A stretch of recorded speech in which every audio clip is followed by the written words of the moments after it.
أنا وعن كمذا ورياشي إذا عد الراديو مقدشو كشقين جري حلقي دولتي هوري الصومالية مقعي وحلي هذا سعيد آذن علي سعيد أنتينا اللي هذا وأنا كشقين هاي راديو مقدشو أيامي وقدمي دولتي الصومالية أي بربريسي وعن جوغي توس وجوغي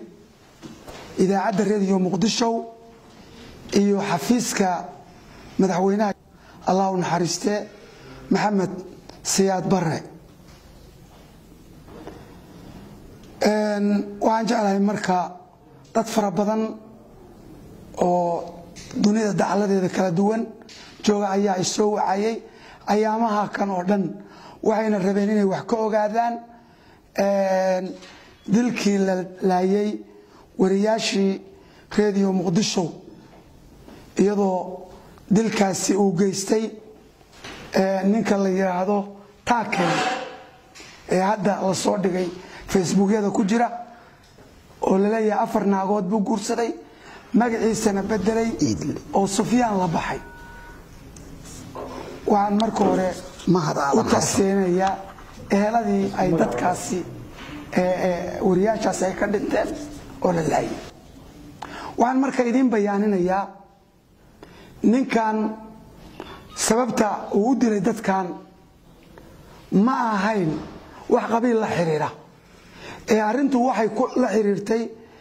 idaacadda radio muqdisho ayuu rabay inuu ninku ka shaqeeyo wuxuuna kamid ahaa askartii mataqaanaa meesha timi oo la socotay generaal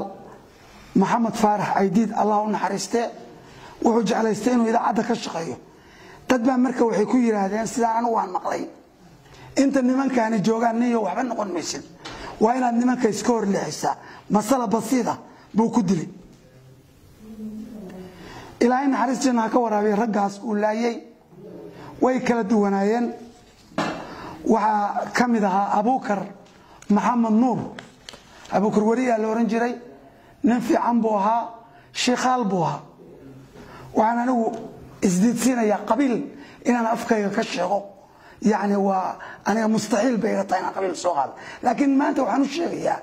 إن أنتك الصومالية ذو عضيو وحاكن سيدي أهايين نكا مركل للدلي أبوكر محمد نور وهو نين شيخالة بوها نكا كلا ودلي وحال الورنجري إلهي نحرستي جنو أكورابيه عبد القادر علي إدلي أقاسمو أها إذا عدر يدي ومقدشوه عبد القادر علي إدلي waxa isaguna ka soo jeeda beesha xawaalaha la yiraahdo xawaalu ka soo jeeda waxa kamid ah dadka uu laayay ninkaani mahad aadan baa kamid ahaa xasan mahad aadan xasan wuxuu ahaa reerka la yiraahdo ugaadeen buu ahaa cabdi sheekh ali ayaa isaguna kamid ahaa cabdi sheekh ali wuxuu ahaa nimanka la yiraahdo Arab Saalax ama reerka Arab Saalax la yiraahdo ayuu ahaa waxa kamid ah ninka la yiraahdo Cabdi Xange waa nin isaguna wariyay idaacadda radio muqdisho waxayna walaal rasmi ahaayeen Abdul Qaadir Juula oo isaguna ka tirsanaa jiray radio muqdisho ninkaas ayuu la walaalaha ninkaas Allahu naxariisto raggaas shanta isaga ayaa dilay ninkaas magacyada bedelanaya oo marna Abu Sufyaan baan ayle hada sida lagu helay ku soo baxay waliga islaam heleen Allah subhanahu wa ta'ala sareeyay ilaahay baa ka shafay waayo xaq islaameed dad islaameed buu dilay rabbi waa soo saar isaga baa iskaanay oo doodii ilaaq u soo istaagay oo inuu gabdho Soomaaliyeed masaakiina afar hal mar wada meersado oo ma taqaana ismuujiyo oo isagoo la baxay Sufyaan oo isu akaysiinaya muslim isu akaysiin dhigi abwey dad buu laayay masaakiin buu laayay rag wariyaala aan waxba galabsan buu laayay yani wax weyn buu galay jariimad buu galay isaguna sahli ciyaar iyo nimankan way iga cod fiican yihiin iyo nimankan intay joogan anigu wax noqon maayay buu ku dilay markaasuu maanta soo istaagay oo maanta Soomaaliya wuxuu sheegaya aan leeyahay maxkamadda loo keeno shareecada islaamku ay qabtana sida qabtana ha loo dhaqmo ninkaas